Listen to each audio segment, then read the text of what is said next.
Bien-aimés, je vous salue au nom de Jésus-Christ. Aujourd'hui, je vais parler de quelque chose. On va lire un peu aussi dans le livre de Matthieu.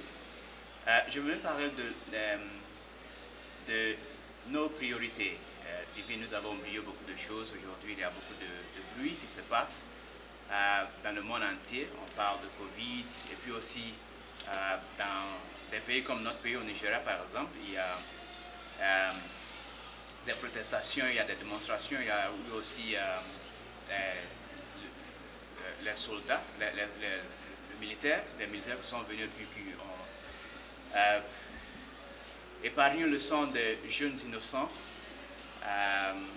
sans raison logique. Je sais que c'est de la tautologie de dire raison logique, mais c'est tellement mal que pour pouvoir qualifier mes pensées, je pense que la tautologie va justifier ce que j'essaie de dire. Et puis aussi, il y a en Côte d'Ivoire, il y a des bruits de dégâts.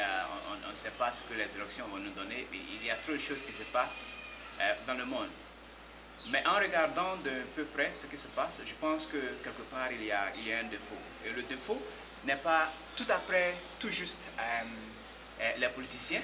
Non, le défaut n'est pas tout juste les leaders qui sont au niveau politique. Les défauts ne sont même pas la jeunesse. On essaie toujours de faire faute. La raison n'est même pas l'intervention des politiciens politiques des internationaux comme la France, et bien le Fonds monétaire international, la FMI. Non, il y a trop de choses, il y a plus que cela. Pourquoi je dis cela? Je dis cela parce que la Bible nous dit, premièrement, que une chose, que nous devons toujours prier pour nos dirigeants. Numéro 1. La Bible nous dit aussi de prier pour la prospérité de notre pays. En Jérémie, lorsque les Israélites étaient en exil, la Bible dit que l'Éternel est venu et lui a dit à Jérémie de prier pour la prospérité de quoi? Du pays, de la ville, de la nation en laquelle ils étaient en exil. Parce que, hors de cette paix, ils aussi trouveront une paix. Mais écoutez, qu'est-ce qui se passe aujourd'hui? Dans le livre dans le verset que nous venons de lire dans le verset de Matthieu, la Bible dit quoi? Que la flûte a été jouée par les musiciens dans le marché, mais personne ne répondait. Le son de dirge, d'amertume a été chanté, mais personne ne répondait. Pourquoi? Parce que ceux qui devaient entendre la voix et faire la différence entre le son musical et le chant sont devenus très sourds. Qui sont-ils? Ce sont nos pasteurs, nos dirigeants, et c'est nous-mêmes, nous les chrétiens, nous-mêmes qui pensons, qui disons que nous avons le Saint-Esprit. Nous ne pouvons pas faire la différence entre le son, la voix du Saint-Esprit, la musique que Dieu donne. Nous ne pouvons pas faire la différence encore. Et ceci va partout, même quand nous écoutons la musique, quand nous écoutons les gens parler, quand nous écoutons les politiciens, quand nous écoutons les choses, quand nous voyons les nouvelles sur l'écran de notre télévision, nous ne pouvons pas faire la différence. Les pasteurs sont plus occupés en train de faire un marketing de leur propre même. Dis-moi la vérité. Toi, chrétien qui écoutes tout de suite là, quelle est la dernière fois que ton pasteur a prêché, a pris dans un sermon? Parce que la plupart du temps, quand on va à l'église, nous avons 90 minutes, 1h30 minutes, comme si c'était du football. Et dans ces 90 minutes, il y a à peu près 5 à 10 minutes de bas de son avec des battements qu'on appelle adoration, parce que c'est un peu lent. Et puis, on a à peu près 20 minutes à nous débattre avec des chants qu'on ne comprend même pas, qu'il ne faut même pas gloire à Dieu. Des chants qui parlent de nous-mêmes. Oh, je suis content, Jésus m'a donné un mari, une femme. Ah bon, c'est mari et femme que tu es venu faire ici. Écoute ce que la Bible dit. Que, autant comme il était au temps de Noah et au temps de Lot, les gens se marieront, se donneront en mariage, vivront comme ils vivaient. Et puis le Fils de l'homme viendra.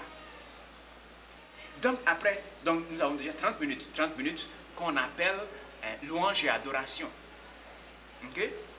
Et après cela, maintenant, qu'est-ce qu'on fait? Maintenant, nous avons le temps de témoignage, et puis ils vont près 10 minutes, et on prend un chapitre de la Bible, et on dit, oh, la Bible dit que, qu'est-ce que la Bible dit? La Bible dit que, oh, ils ont vaincu par leur témoignage et par le sang de l'agneau. Lorsque la Bible parle de témoignage, la Bible ne veut pas dire le témoignage que Jésus m'a donné une voiture, oh, il m'a donné Marie. Oui, mon enfant était... Non, un enfant.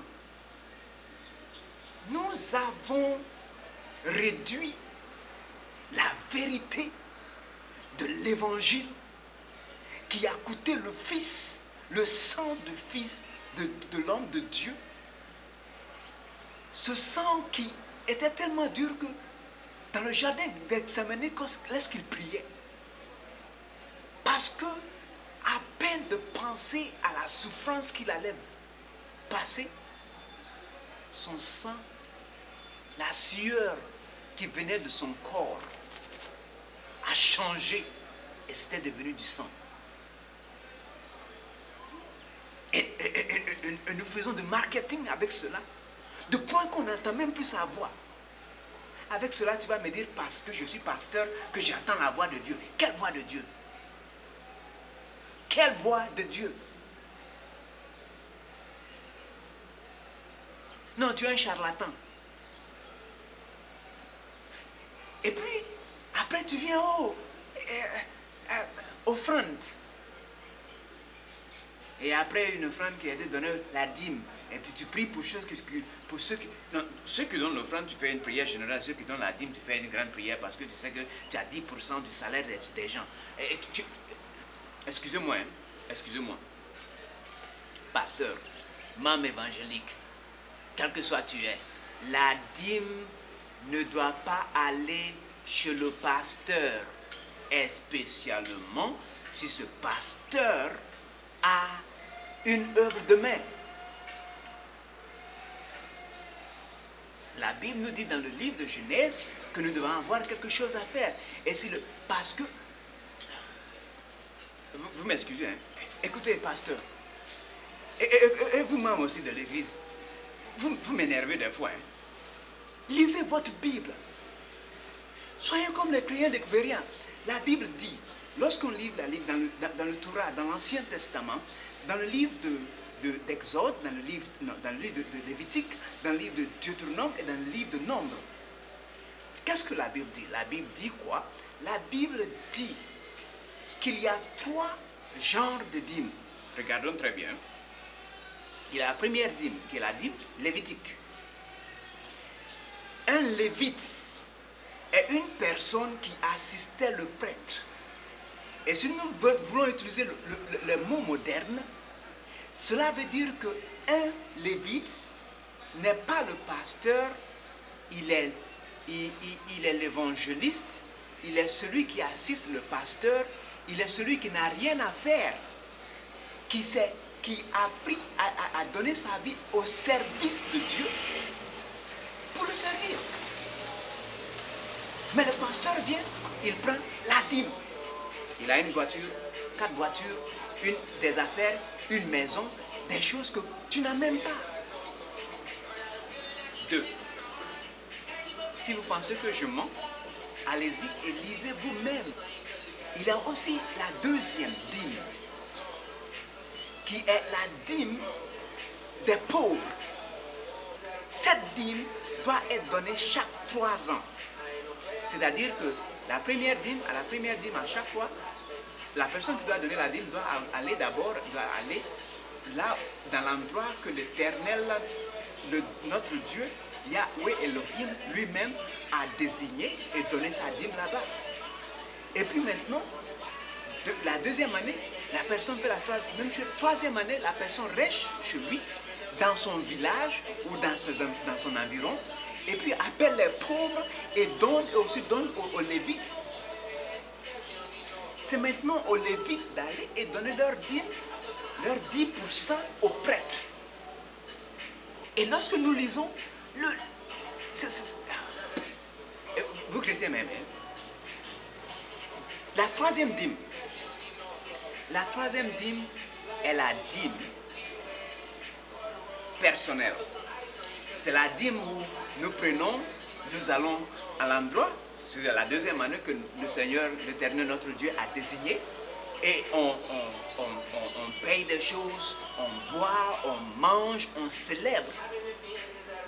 Donc si nous regardons, et je vous en prie, hein, priez au Saint-Esprit. Si ce que je dis est faux, revenez, dites-moi, voici la révélation que moi j'ai eue. Mais prions au Saint-Esprit. Donc ce qui veut dire qu'une dîme va aux Lévites, les Lévites donnent leur dîme aux prêtres, donc les assistants, les choses, ce sont eux qui prennent ce qui est donné parce qu'ils sont ministères de l'évangile. Et puis maintenant, il y a une dîme qui va chez les pauvres, et il y a une dîme aussi qui nous appartient. Donc si moi maintenant, en ce moment, on n'a pas de temps, on a notre prêtre. Donc ce qui veut dire que si moi j'ai une dîme et puis j'ai ma dîme, je dois chercher des gens qui en ont besoin parce que la dîme était consacrée aux besoins des gens qui ne pouvaient pas en trouver, les gens qui en avaient besoin. Donc si je peux prendre ma dîme, aller à l'hôpital, chercher des malades qui ne peuvent pas payer leurs factures et donner. Je peux chercher une femme, une veuve quelque part qui a des problèmes et lui donner. Une personne qui ne peut pas trouver, qui ne sait même pas comment payer son loyer, et je donne. Sauf si mon pasteur est en souffrance et il n'a rien à faire, c'est-à-dire il s'est dédié au ministère et les choses ne vont pas avec lui, oui, je donne. Mais je ne parle pas de dîme aujourd'hui, je parlais du fait que nos pasteurs ont fait de l'évangile du marketing et donc ils ne peuvent pas entendre la voix de Dieu. Et vous savez pourquoi? Parce que la Bible dit que le diable va et revient et il est en train de rougir comme un lion. Il n'est pas un lion, c'est un serpent. Mais parce que nous sommes devenus très sourds, nous n'entendons pas la voix, le rugissement comme un lion qui essaie de nous détruire. Non, mais nous voyons plutôt ce qu'il est en train de nous présenter. Oh oui, l'évangile doit être aussi beautifié. Nous faisons de la mode avec l'évangile. Nous allons en église. Je parlais des 30 minutes de louange, quelques minutes d'offrande, d'introduction. On fait du théâtre. On paye des comédiens pour venir à passer. Pasteur, repentez-vous, parce que ce qui se passe dans vos pays là, où êtes-vous lorsque les choses commencent à arriver? Où êtes-vous? Lorsque les malheurs arrivent, où êtes-vous? Je demandais dans une de mes vidéos au Nigeria, où sont les grands pasteurs qu'on appelle les pasteurs, le pasteur Adeboye, les pasteurs Suleiman Johnson, où sont-ils? Et les soldats sont venus, ont massacré des jeunes. L'indépendance de la Côte d'Ivoire, le Togo, où sont ces hommes de Dieu qui sont en train de prophétiser toujours, prier, lorsqu'on va, et ce qui me fait mal, vous chrétiens, vous qui me regardez, est-ce que, lorsque même le pasteur, quelquefois, a un petit sentiment et dit, ok, prions pour le pays, les prières sont, je prie pour le pays, je prie pour le pays, qu'il y ait la paix. Les mêmes mots qu'il a utilisés, pour qu'on prie pour le pays, prions pour le pays, pour qu'il ait la paix. Je prie pour le pays, je prie pour le pays qu'il a la paix. Vous êtes monotone. Mais lorsqu'on dit prier enfin que le diable quitte vos vies, ah, là nous devons très spirituel, nous avons tous les mots, nous devenons un orateur très spécialiste, plus que plutôt Aristote. Mais écoutez, vous êtes en train de vous faire mal. Hein? Parce que vous avez diminué votre appel à une voiture, le mariage, le travail, le boulot que vous faites. Mais lorsque vous lisez la Bible, qu'est-ce que la Bible dit? La Bible dit que notre appel, notre Père, vaut mieux que ces choses-là. Lisons. Voilà. Donc, nous nous réduisons. Vous êtes plus que cela. Vos pasteurs sont devenus des agents du diable sans même le savoir. Je vous en prie, ne vous fâchez pas avec moi, ne vous fâchez pas avec le pasteur. Je suis en train de dire cela afin de vous provoquer, de repartir. Rappelez-vous, quelques années plus avant le ministère, lorsque vous n'étiez rien, vous n'avez rien. Quel est le genre de prière que vous priez? Éternel, donne-moi le pays. Je veux faire ton œuvre. Nous sommes chantiers dans son œuvre, chantiers du diable dans l'œuvre de Dieu. Nous sommes devenus, lorsqu'on lit la parabole du bon herbe et du mauvais herbe, nous sommes le mauvais herbe qui est en train de suppresser l'avancement de l'évangile. Vous pensez que vos voitures et vos... Qu'est-ce qu'une voiture? Ce n'est que de l'aluminium et puis un peu de fer dedans. Qu'est-ce qu'une maison?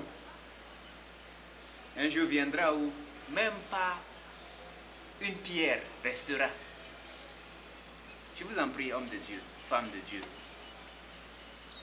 changez. Et vous chrétiens aussi changez. Vous oubliez que dans la Bible, lorsque Dieu est en train de faire quelque chose, il n'utilise même pas... Moïse n'était pas prêtre. Bien vrai qu'ils étaient lévites. Zerubbabel, qu'est-ce qu'il était? Il n'était même pas prêtre. Parlons de qui encore? Parlons de Esther. Où est-ce qu'elle était? Qu'est-ce qu'elle était? Parlons de Daniel. Daniel est considéré comme l'un des grands prophètes. Mais écoutez, Daniel était un homme du boulot comme vous. Écoutez, levez-vous. Parce que si ça ne va pas bien dans le pays, la voix de Dieu est dans le marché. C'est dans le marché que ce son vient. La Bible dit quoi? Dans le livre de Salomon a dit quoi? Dans le livre de Proverbes. Lisons.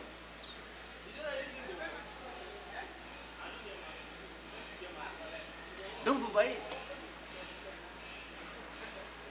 Donc cette voix est en train de crier dans le marché, la voix de la sagesse. Et qu'est-ce que la sagesse? Le commencement de la sagesse, c'est la crainte de Dieu.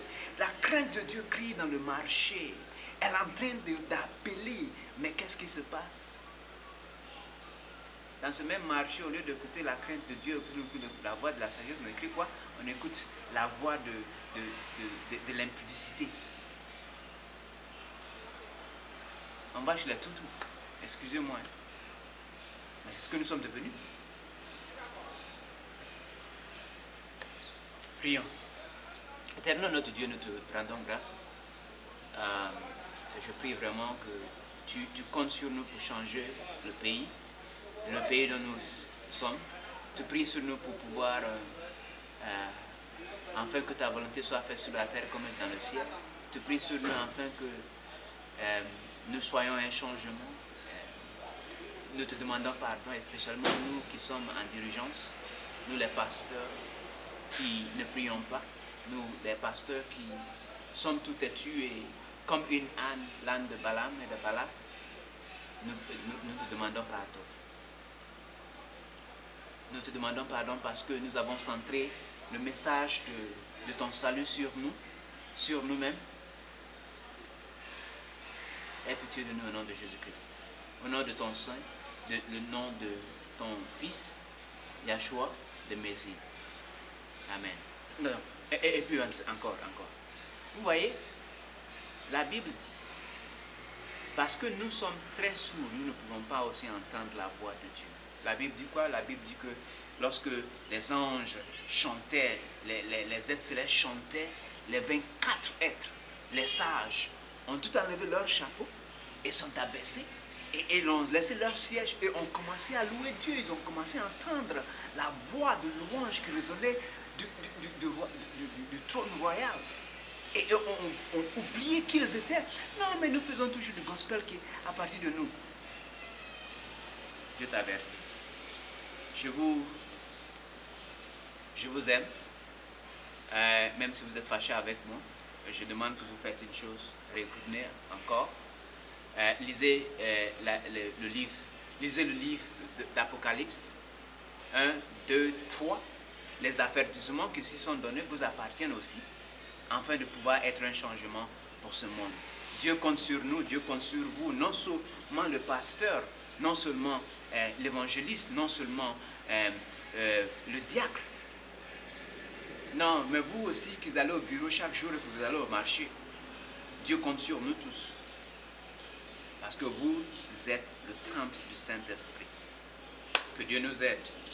Je vous aime beaucoup. Et c'est avec l'amour que je donne ce message. Amen.